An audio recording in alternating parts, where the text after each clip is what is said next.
ระลึกถึงพระเมตตาแผ่นดินนี้ยังส่องสว่างด้วยพระคุณอันยิ่งใหญ่ขอเดินตามรอยเท้าแห่งพระแม่ไปด้วยศรัทธาไม่เสื่อมคลายขอกราบแทบบาทด้วยรักนิรันดร์น้ำตาหลั่งพลันจากใจคนไทยแม้เสด็จสู่ฟ้า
การเทศนา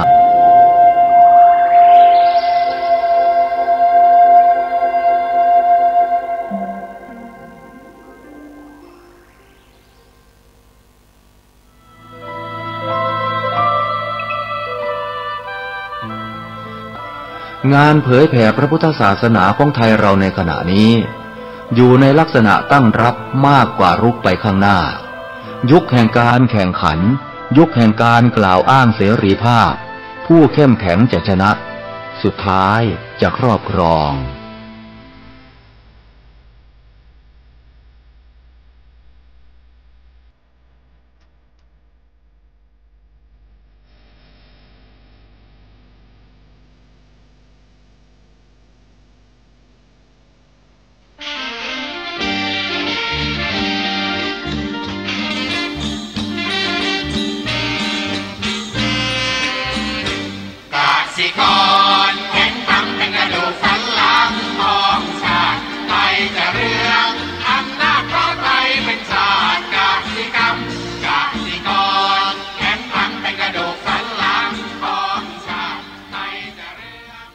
รายการต่อจากนี้ไปขอเชิญท่านผู้ฟังทุกท่านเข้าสู่รายการดีมีคุณค่าน่าติดตามรายการเกษตรเพื่อชีวิตดำเนินรายการโดยกลุ่มรักเกษตรประสานงานโดยนายพิชัยคงพิทักษ์คณะเกษตรมหาวิทยาลัยเชียงใหม่หมายเลขโทรศัพท์053944030ขอเชิญทุกท่านติดตามรับฟังได้ณบัดนี้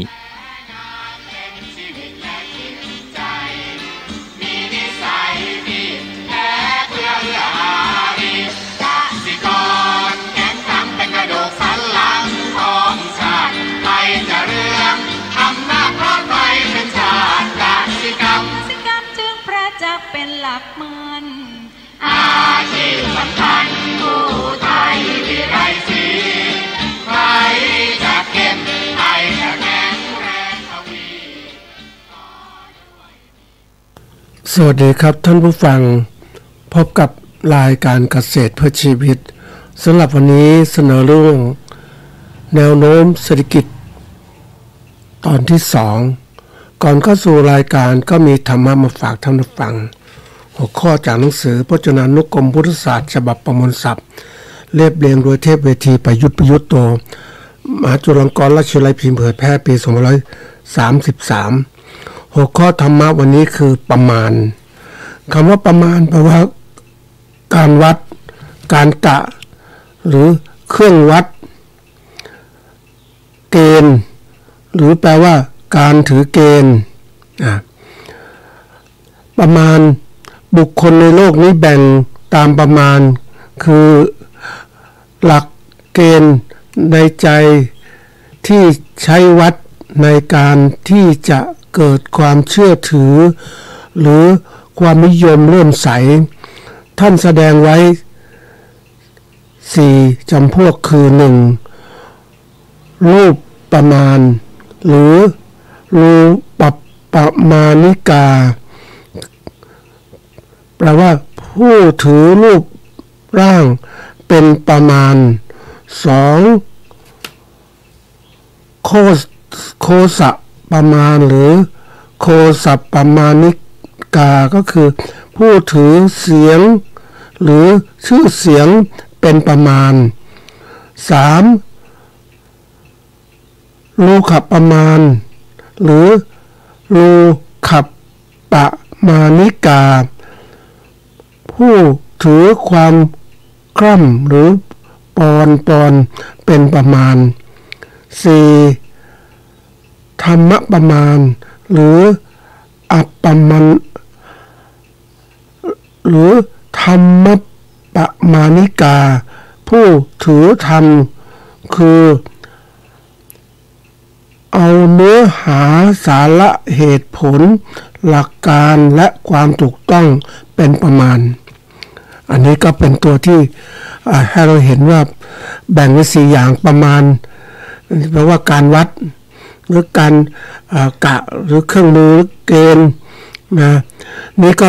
ที่โยงมาถึงบุคคลเพราะเราก็อยู่กับบุคคลแล้วก็สามารถจะมาใช้ประโยชน์ได้คือบุคคลเราเนี่ยมันก็แบ่งเป็น4กลุ่มก็คือประมาณคือรูปประมาณก็คือดูถือรูปร่างในประเภทนี้มากเอานี้2ถือชื่อเสียงนะ3ถือความคร่ำหรือปอนเป็นประมาณ4ธรรมประมาณก็คือผู้ถือเอาเนื้อหาสาระเหตุผลหลักการความถูกต้องเป็นประมาณทีนี้เวลาเราดูเนี่ยอันนี้มันใช้ได้หลายอย่างนะท่านผู้ฟังมองบุคคลก็มองอย่างนี้แต่ว่าในมองความมองการพื้นฐานของประมาณก็คือการวัดการกะการเกณฑ์นะเราการวัดการกะการเกณฑ์เราจะวัดอะไรก็มีกะเกณฑ์อะไรก็ต้องดูทีนี้การวัดเนี่ยมันก็บอกได้หลายอย่างนะท่านผู้ฟังวัดเนี่ยคือคนส่วนใหญ่จะมองไปที่อื่นแล้ววัดที่อื่นนะวัดสิ่งต่างๆด้วยจิตด้วยเกณฑ์ที่เราตั้งขึ้นมาแต่ในขณะเดียวกันนะคนที่มองเนี่ยก็มีความฉลาดถ้ารู้จักมองให้เป็นคือมองของการกะประมาณคือผู้คนที่เป็นตัววัดเป็นประมาณบอกนู่นบอกนี่ให้เรารู้เนี่ยเราก็ดูถ้าก็มีมันถูกต้องมันดีมันก็มันคนนี้เก่งเลยแต่แล้วถ้าไม่เก่งเราก็ย้อนกลับมามองมันไม่เก่งเพราะอะไรคนที่พูดเนี่ยบอกว่าดีอย่างงู้นดีอย่างนี้นะแล้วพูดไม่ดีคือมันผิดเป็นถูกอย่างเนี้ยทั้งที่มันไม่ดีแล้วก็บอกเป็นดีอย่างเนี้ยมันก็บอกได้ผู้ประมาณนั้นมันควรที่จะน่าเชื่อถือไหมหรือไม่น่าเชื่อถือก็ต้องคิดไม่ใช่ว่าเรามองคนประมาณแล้วเนี่ยเขาบอกนู่นบอกนี่ไปเรื่อยเนี่ยอย่าเพิ่งเชื่อนะท่านผู้ฟังตามหลักการมาสูตรเนี่ยก็ต้องดูเหมือนกันนะอย่างผู้พูดนี่ก็บอกว่าประมาณการอย่างนี้เพื่อจะให้ท่านผู้ฟังเนี่ยได้ฝึกประมาณได้มองเห็นไหมจริงไหมตามนี้ไหมแล้วใครควรหาเหตุผลประกอบมันน่าเชื่อไหมมันดีไหมคือมันเป็นเหมือนกับการให้ความรู้เพื่อที่เราจะได้ไปรู้สิ่งอื่นด้วยตัวเราเองเป็นการวัดอย่างเราให้ตลับเม็ดไปสำหรับวัดหรือไม่บรรทัดไปให้คนหนึ่งไปวัดของต่างๆนะปกติคนถ้า เขาเก่งเนี่ยเขาไม่ใช่วัดอย่างเดียวเขาวัดแล้วก็รู้สิ่งนี้วัดยังไงจะเป็นยังไงจะได้รอบวงเท่าไหร่จะได้ทิศทางตรงเท่าไหร่จะเกิดทักษะขึ้นมาได้ลองทำแล้วก็เกิดเพราะฉะนั้นความสามารถต่างๆเป็นสิ่งที่สำคัญที่ต้องเกิดขึ้นมามันสอนเราอะถ้าเราไม่รู้จักมันไม่รู้จักคิดมันก็กลายเป็นคนไม่มีความคิดไม่มีความคิดมันก็สามารถเก็บอะไรไม่ได้ไม่สามารถวิเคราะห์อะไรได้แต่เราต้องรู้จักหัดคิดวิเคราะห์เพื่อเราจะได้วัดสิ่งต่างๆได้แล้วก็ย้อนกลับสิ่งต่างมาสอนเราอีกทุกอย่างมันมีทั้งเขาเรียกน้ำยอกน้ำบ่งท่านผู้ฟังเราก็ต้องเอาประโยชน์ให้ได้นะได้ประโยชน์ทั้งหมดนะไม่ใช่ทุกอย่างมันมีแค่เขาเรียกว่าประโยชน์อะคนเรามองประโยชน์มันก็พูดยากเหมือนกันนะมองไม่เห็นประโยชน์ก็มีมองเห็นประโยชน์ก็เห็นเฉพาะเห็นประโยชน์เท่านั้นแต่มองเห็นประโยชน์มันลึกซึ้งก็ไปเห็นกันนู้นมันปรมัตถประโยชน์ที่จะเกิดขึ้นประโยชน์มันยิ่งเลยเพราะนั้นคนจะมองหรือทำอะไรต่างๆต้องคิดให้รอบคอบนะวันนี้ไม่มีใครมาบอกเราดีมันผิดมันถูกเพราะว่าบางคนบอกก็ไม่มีความรู้มันก็ไม่จริงเพราะเราไม่ได้ศึกษามามันก็คิดไม่ถามคิดแล้วตามไม่ทันแต่วันนี้ต้องคิดให้ทันเราต้องเตรียมการเพราะว่านี่คือสิ่งที่มาบอกเพื่อที่ให้ท่านนั้นเป็นผู้รู้ฝึกการเป็นผู้รู้ด้วยการคิดวิเคราะห์แยกแยะให้เป็นนะมันเป็นสิ่งที่เกิดขึ้นก็เอามาฝากไว้นะวันนี้จะเล่าเรื่องต่อเรื่องของแนวโน้มเศรษฐกิจไทยตอนที่2เนี่ยอันนี้ทวนนิดนึงคำว่าแนวโน้มเนี่ยนะแนวนี่คืออะไรแนวคือสิ่งที่มีลักษณะเป็นแถวเนี่ยเป็นแนวแต่แนวโน้มเนี่ยเป็นคำนามแปลว่าแนวทางที่น่าจะเป็นไปในทางใดทางหนึ่งอย่างน้อยมันก็เป็นไปทางใดทางหนึ่งแล้วมันเห็นเนี่ยนี่คือแนวโน้มเพราะฉะนั้นมันไม่ใช่กลางแล้วมันโน้มไปอื่นแล้วมันจะบอกมันทิศทางถ้าเราวิเคราะห์เป็นมันจะเห็นเลยมันโน้มไปเพราะนั้นโน้มไปมันน่าจะเป็นอย่างนั้นเมื่อเกิดเป็นอะไรมันก็ทำให้เรามีแนวคิดที่มีแนวทางปฏิบัติแล้วก็แนวทางก็จะเป็นแนวทางปฏิบัติที่วางไว้เป็นแนวเราต้องมีแนวทางในการกระทำของเราทุกอย่างเนี่ยต้องรู้จักหาแนวทางไว้มันมีแนวโน้มมันบอกทิศทางนั้นก็เตรียมการแต่ว่ามีแนวโน้มไม่สนใจไม่สนใจแนวโน้มบอกยังไม่ชัดต้องรอมันชัดมันก็สายเกินไปสิ่งที่มาพูดนี่คือแนวโน้มมันมีแนวโน้มปุ๊บมันก็รีบตามเตรียมการต่างๆวางแผนในการแก้ไขใช่ไม่ใช่รอให้เกิดผลขึ้นมาแล้วจึงจะเชื่อบางอย่างมันเป็นแนวโน้มก็เห็นได้ว่าต้นไม้สมมติต้นไม้มันเอียงอย่างเงี้ยหรือเสาไฟฟ้ามันเอียงมาทับเอ็นมาทางบ้านอย่างเงี้ยนะมันก็มีแนวโน้มจะทับบ้านแล้วต้องหาทางแก้ไขอย่างเนี้ยไม่ใช่ร้อนมันเกิดขึ้นจริงมันทับที่ก่อนมันก็เกิดความเดือดร้อนเกิดขึ้นมันแก้ไขไม่ทันเหมือนกันนะที่เล่าถึงตรงนี้เพราะว่าคำว่าเศรษฐกิจเนี่ยการซื้อขายแลกเปลี่ยนเป็นตัวปัจจัยแรกเลยการซื้อขายแลกเปลี่ยนสินค้ามันจะเป็นตัวบอกถึงกำไรหรือขาดทุนหรือเศรษฐกิจจะรุ่งเศรษฐกิจจะโรยมันบอกได้หมดเลยมันดูได้นะท่านผู้ฟังเวลาที่คนที่เขาทำการวิเคราะห์ที่เขาเก่งๆนะเขาวิเคราะห์แนวโน้มทางเศรษฐกิจวิเคราะห์ยังไงก็รวบรวมข้อมูลปีสมมติ5 ปีย้อนหลังเป็นยังไงราคาข้าวเอาตัวอย่างนะท่านผู้ฟังราคาข้าวเป็นยังไงบ้างราคาข้าวแต่ละปี5 ปีย้อนหลังมาเป็นยังไงแล้วมันก็เห็นปีนี้เป็นยังไงแล้วปีหน้าจะเป็นยังไงมันเห็นแนวโน้มเนี่ยมันเอียงวันนี้ปุ๊บมันก็บอกเลยว่าความสามารถการแก้ปัญหาเศรษฐกิจของรัฐบาลไม่เก่งอย่างเนี้ยมันเห็นเนี่ยราคาข้าวไม่ดีมันไม่เก่งการค้าการขายไม่เก่งเนี่ยมันต้องคิดละใช่ไหมมันไม่ใช่ว่าปกตินะท่านผู้ฟังเรื่องนี้เป็นเรื่องการที่ผู้ที่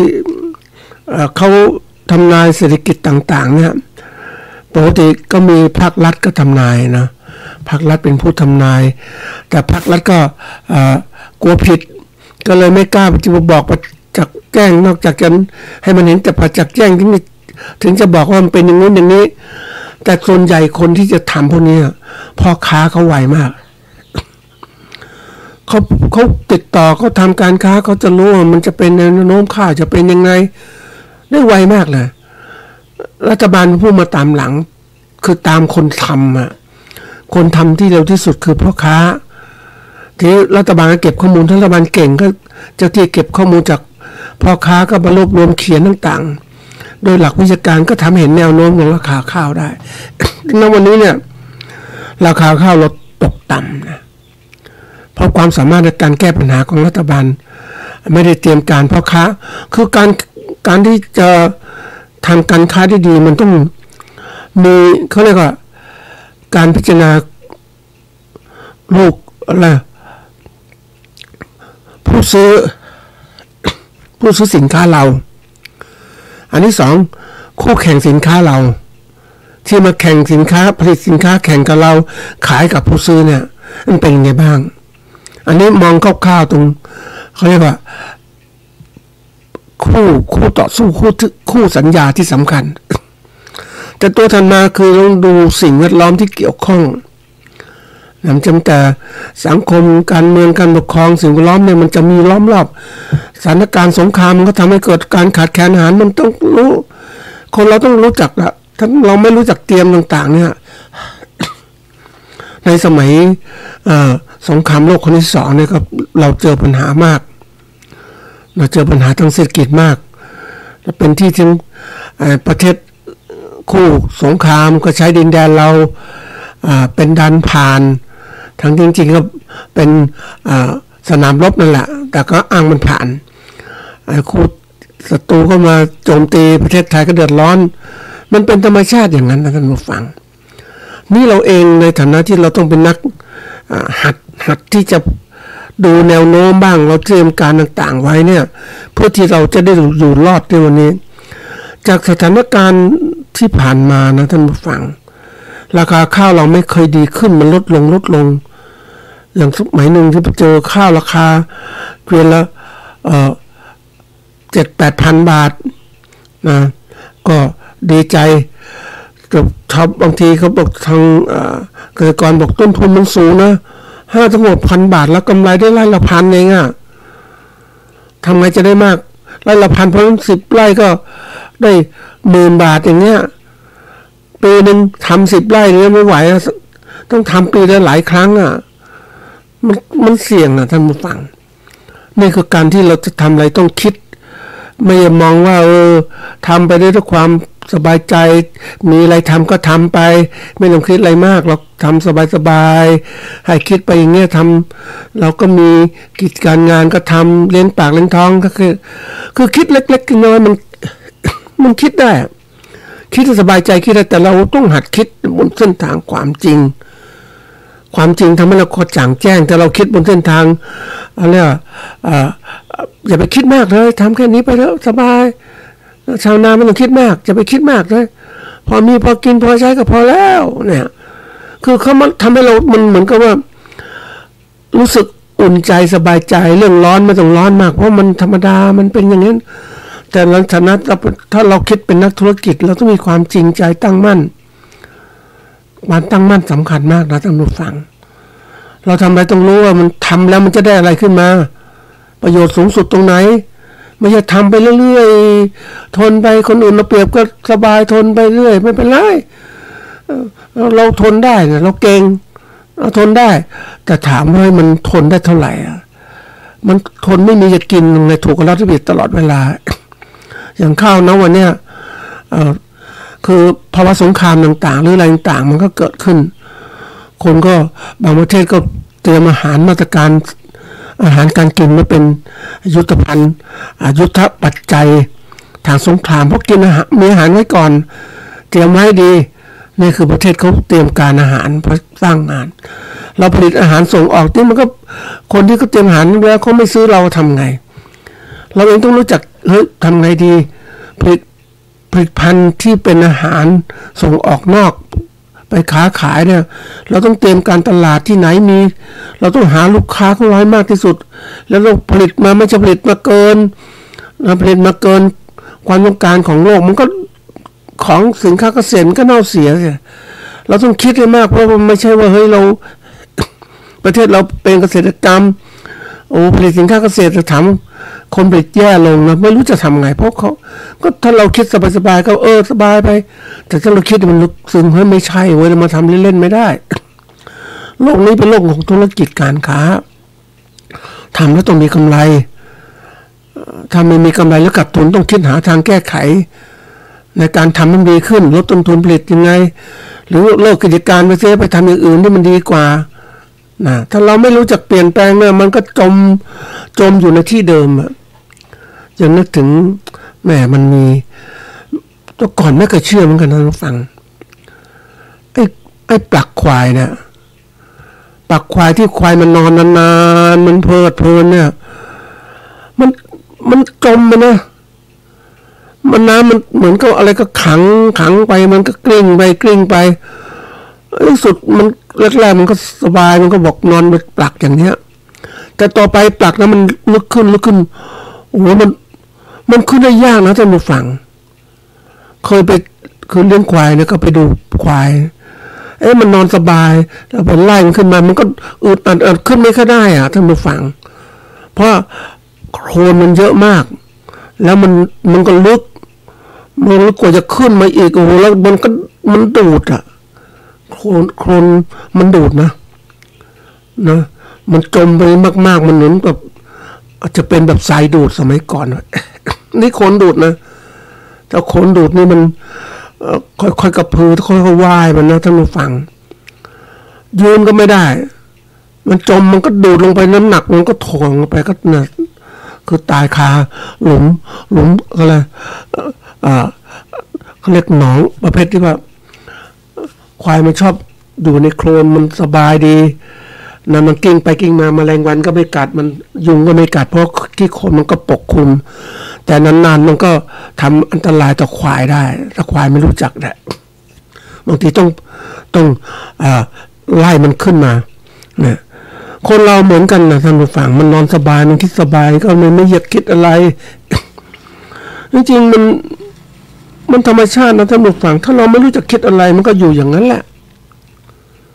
ยังไม่เคยถามว่าทำไมถามตัวเองว่าแล้วมีชีวิตเพื่ออะไรอย่างเงี้ย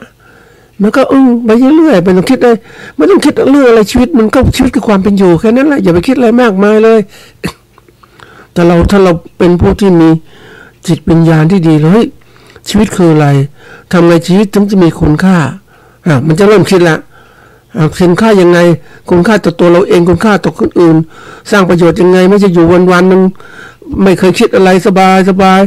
ถูกคนหลอกเขาสบายคนหลอกเราอ่ะท่านผู้ฟังคนหลอกคนเยอะนะท่านผู้ฟังบอกอย่าไปคิดอะไรเลยไ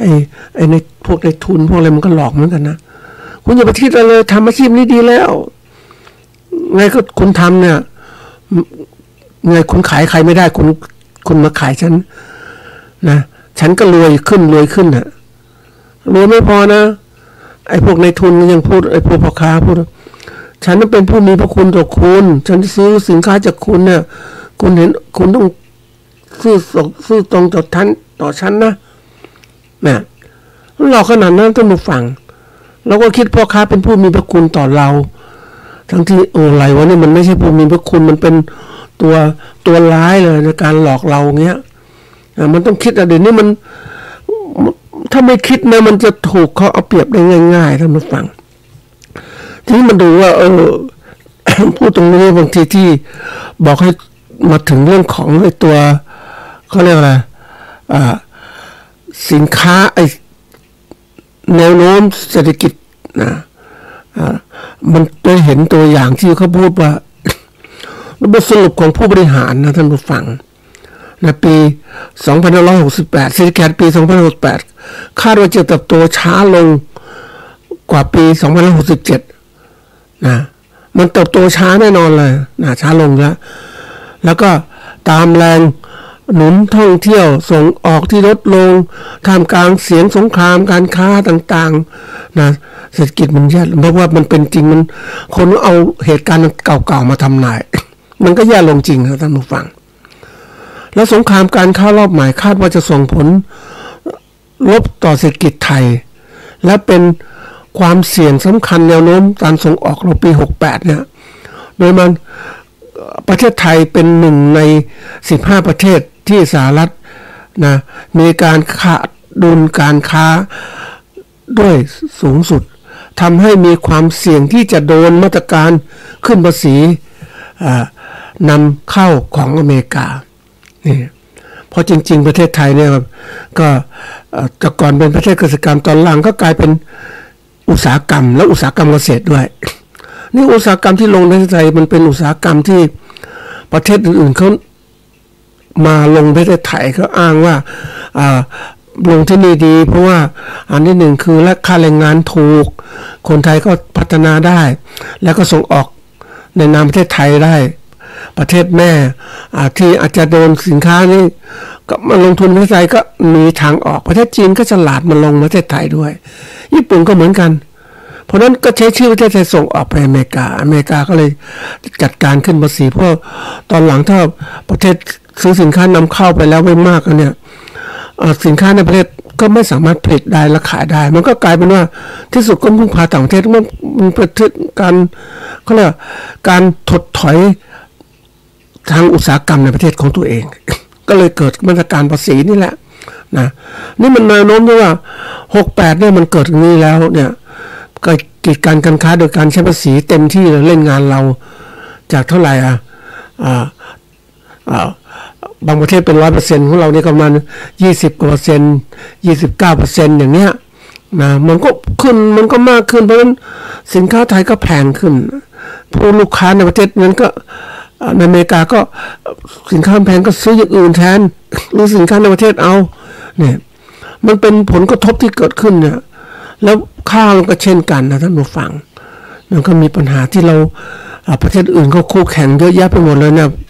มันก็ทำให้ข้าวเนี่ยอย่างที่บอกตอนนี้เหลือ50,000 บาท5,000 บาทต่อตันอย่างเงี้ยโอ้โหมันโหดมากๆเลยแล้วเราไม่ได้คิดเตรียมการรัฐบาลปกติต้องเร่งมาตรการการค้าขายแต่ประเทศไทยเนี่ยพูดตรงๆนะ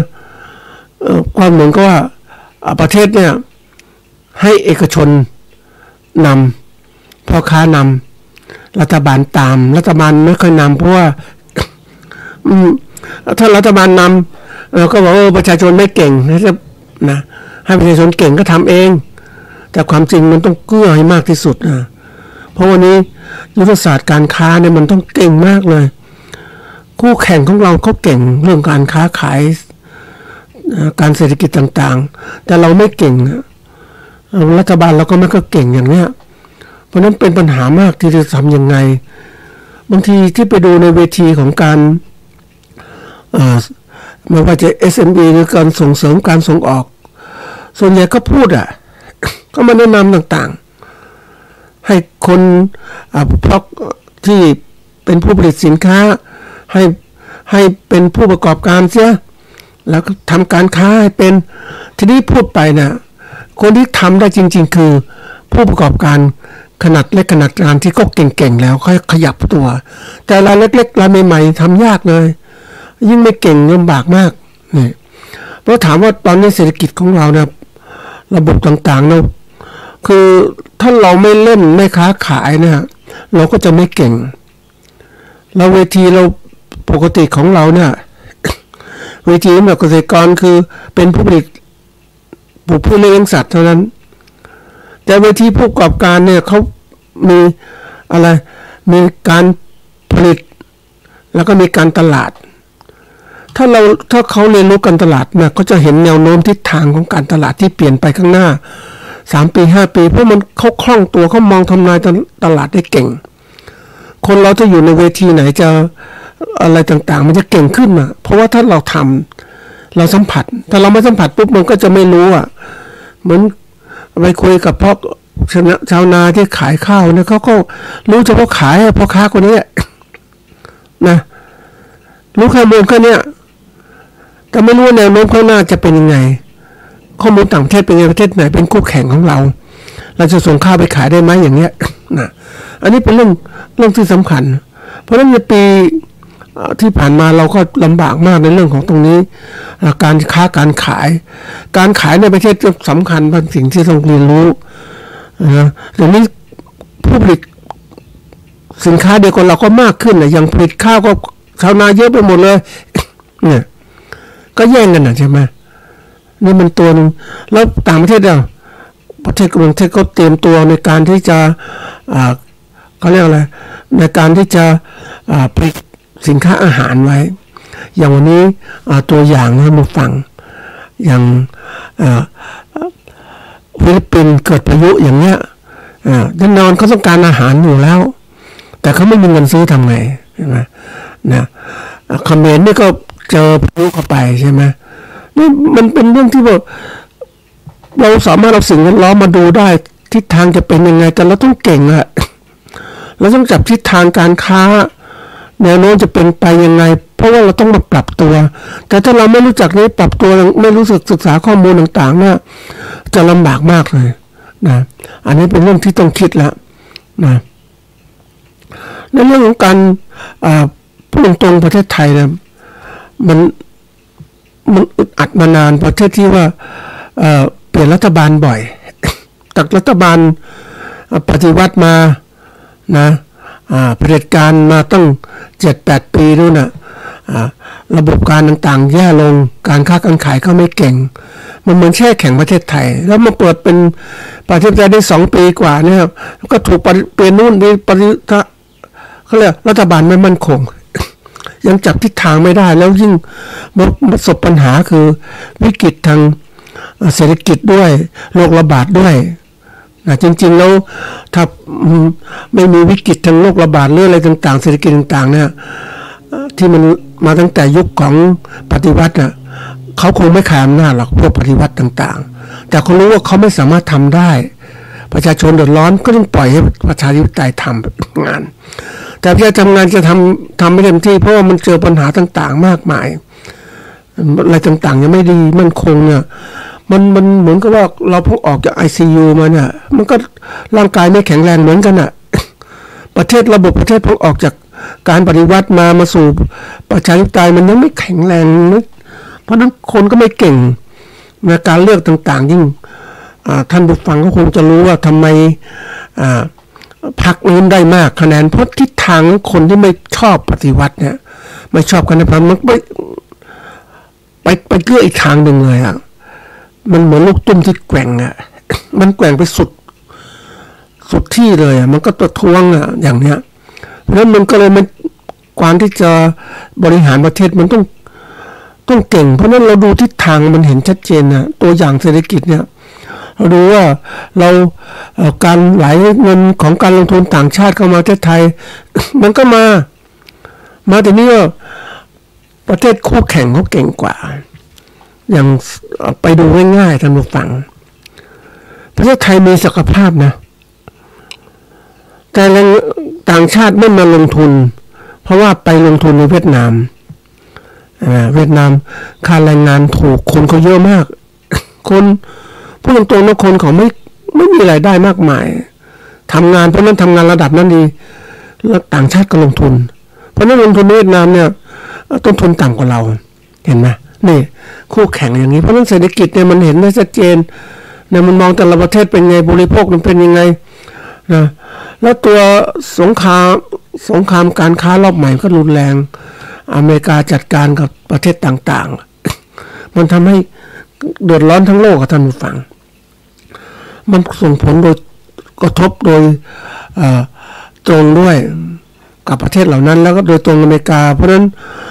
ประชาชนอเมริกาจะเดือดร้อนค่าอาหารการกินแพงขึ้นกว่าเดิมเนี่ยเดี๋ยวนี้ยิ่งการที่มาเจอสภาวะเรียกว่า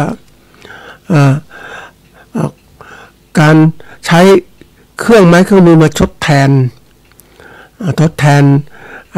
ในการทำงานเขาเรียกประเทศที่พัฒนาสมัยก่อนนะก็เรียกว่าเรามีเครื่องจักรอย่างเราการเกษตรก็เราเปลี่ยนแปลงจากการมีเครื่องจักรมาทำการเกษตรเครื่องจักรสมัยใหม่มันเหมือนกับว่าเทคโนโลยีใหม่ๆมันช่วยลดต้นทุนอันนี้คือตัวหนึ่งนะเครื่องไม้เครื่องมือต่างๆ ที่ตัวถัดมาที่มันมีปัญหามากที่สุดก็คือเรื่องของ AI ปัญญาประดิษฐ์ต่างๆที่ใช้กันมากไม่ว่าจะการผลิตสินค้าบริการค้นคว้าข้อมูลต่างๆมันมากเพราะฉะนั้นการที่คนจะทำงานเนี่ยเดี๋ยวนี้บางอย่างก่อนๆนะทำงานอาจจะต้องเขาเรียก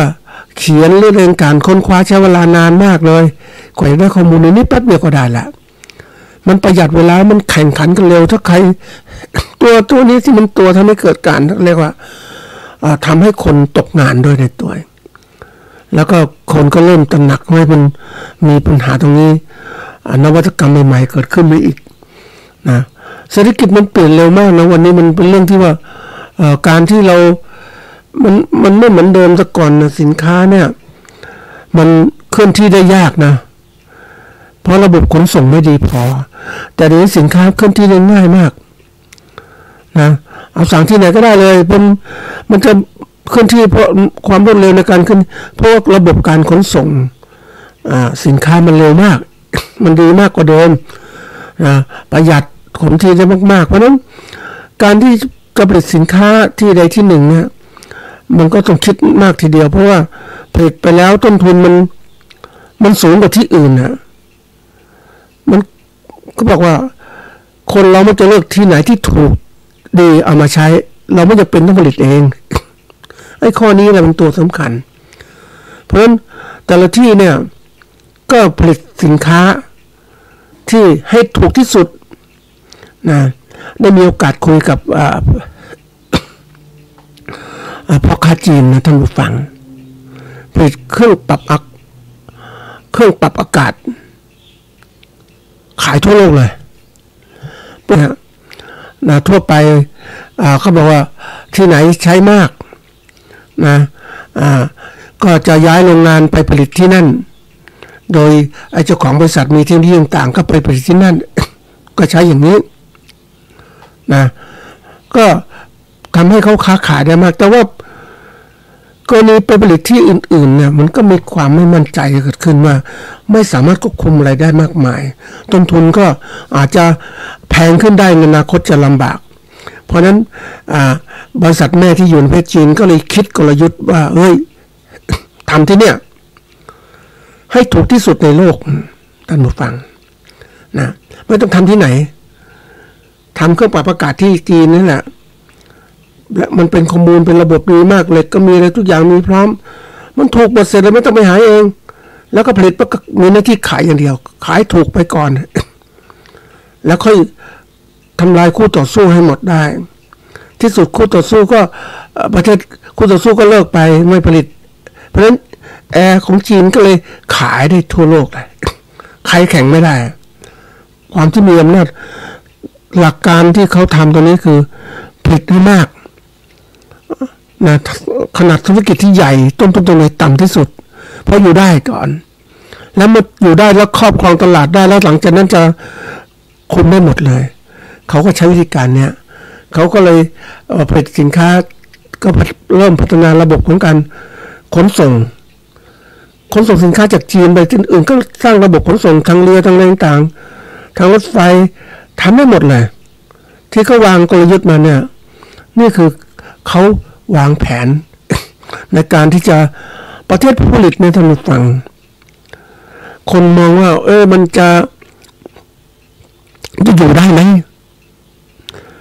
แต่ผลิตอย่างเดียวอยู่ไม่ได้ทางฝั่งมันต้องมีการตลาดที่เขาเก่งนะ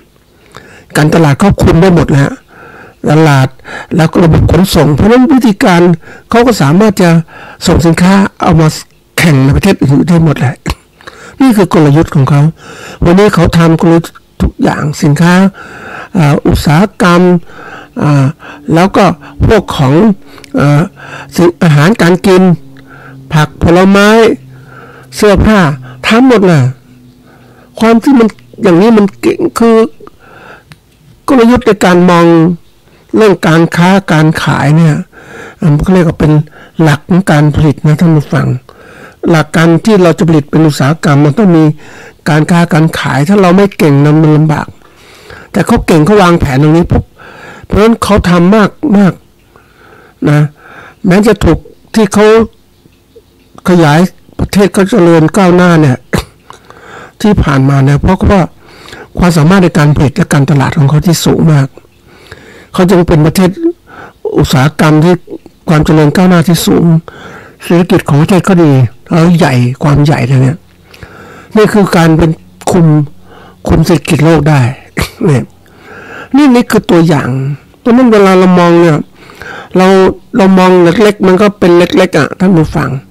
ถ้าเรามองใหญ่โตเนี่ยมันจะใหญ่เขาบอกภาวะการผลิต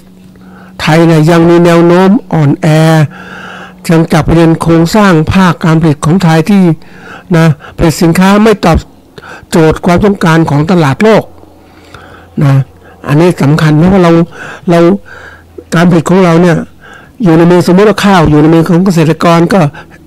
เราคิดผลิตไม่กินเหลือขาย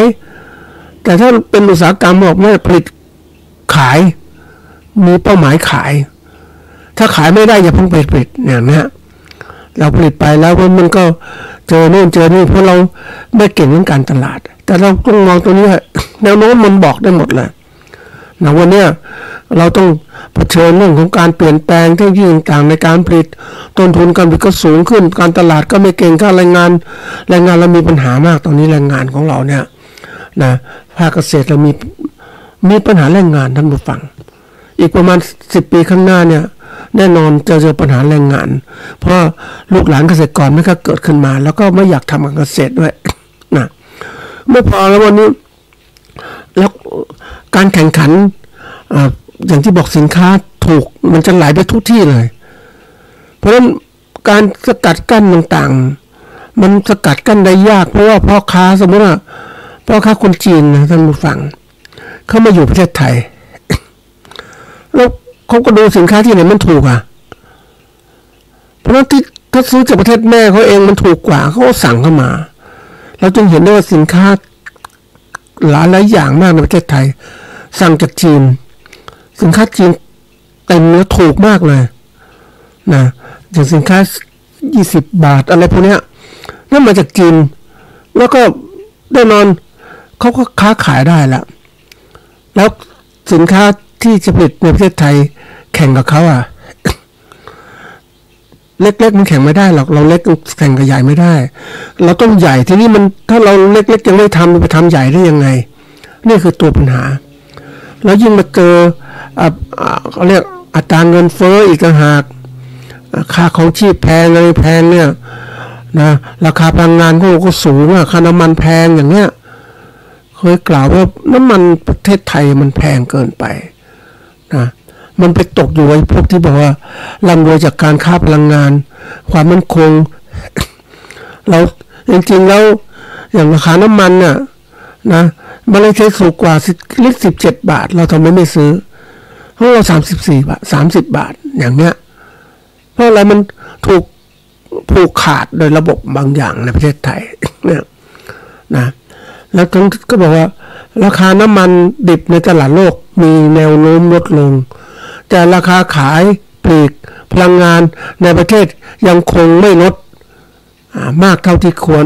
เท่ากับการลดของราคา พลังงานมันผูกขาดมันเป็นเรื่องที่ว่า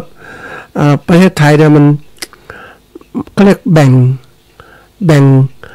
งประโยชน์กันระหว่างผู้ในทุนต่างๆนะเพราะนั้นใครจะจริงใจประชาชนแบกไปได้ก็ไปแต่แบกไม่ได้ก็เดี๋ยวแต่ฉันรวยก่อนนะฉันในพ่อค้ารวยก่อนนะนี่นั่นมันเป็นสิ่งที่น่าคิดมากเลยของเราเนี่ยราคาค่าน้ำมันก็แพงราคาไฟฟ้าก็แพงใช่ไหมแล้วรถยนต์จริงๆก็แพงอีกนะทั้งที่ผลิตแต่ก่อนไม่ผลิตนะตอนนี้ผลิตในประเทศไทยก็แพงอีกเพราะอะไร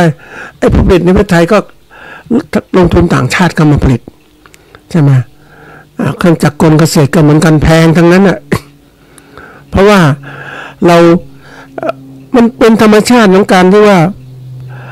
ถ้าระบบการไม่เข้มแข็งพอแล้วการแข่งขันระหว่างรายเล็กรายใหญ่ย่อมมีทุนที่มากกว่าก็เอาชนะไปแล้วก็ผูกขาดสินค้าไปประเทศไทยมันไม่ใช่เสรีนิยมอย่างแท้จริงมันผูกขาดด้วยทุนนิยมกลุ่มของทุนที่ทำธุรกิจร่วมกัน แบ่งกันภาคนู้นภาคนี้เนี่ยมันก็เลยเป็นเรื่องที่ว่า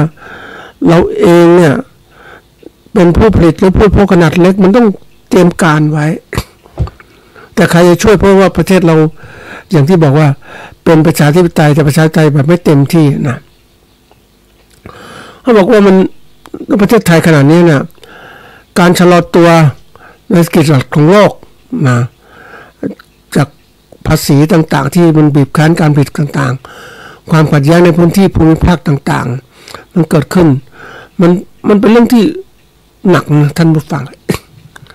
มันจะโยงมาถึงเศรษฐกิจเลยยิ่งเราถ้าไม่มีทุนที่มากพอจะลำบากมากเลยนะรายเล็กๆเนี่ยคือแบกรับต้นทุนที่สูงมากก็ไม่ไหวเหมือนกันนะแต่รายใหญ่เนี่ยแบกรับต้นทุนที่สูงได้เพราะว่าเขามีทุนมาก ก็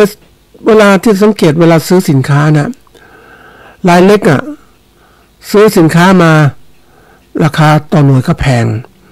แต่รายใหญ่ๆซื้อสินค้ามาราคาต่อหน่วยก็ถูกเพราะมีข้อต่อรองกัน ซื้อมากซื้อน้อยมันเป็นเรื่องที่ความเก่งกาจเรื่องการค้า มันถึงจะมาช่วยทีนี้มาดูว่ามองดูภาพรวมท่านผู้ฟังแนวโน้มเศรษฐกิจของเราแล้วแย่ลงนะทุกตัวสินค้าเกษตรก็เหมือนกันนะรายธุรกิจขนาดเล็กแย่ลงอ่อนแอมากกว่าธุรกิจขนาดใหญ่ที่ก็มีทุนจำนวนมากนะแล้วก็การที่จะผู้ประกอบการที่เก่งมีความรู้ที่มากพอประสบการณ์ที่มากพอจะอยู่รอดได้แต่ถ้าผู้การใหม่ๆที่ไม่มีความรู้ที่มากพอมันอยู่รอดลำบากเพราะต้องแข่งขันกันโลกนี้มันแข่งขันกันที่เรียกว่าจะเอาเป็นเอาตายท่านผู้ฟัง จริงๆไม่เคยคิดเรื่องการแข่งขันมากมายแต่เมื่อสัมผัสตรงนี้มันเห็นเรื่องการแข่งขันที่น่ากลัวที่สุดก็คือมันถ้าเราจะแข่งขันกับใครถ้าเราไม่มีพรรคพวกไม่มีพันธมิตรไม่มีเครือข่ายมันอยู่รอดลำบากนะ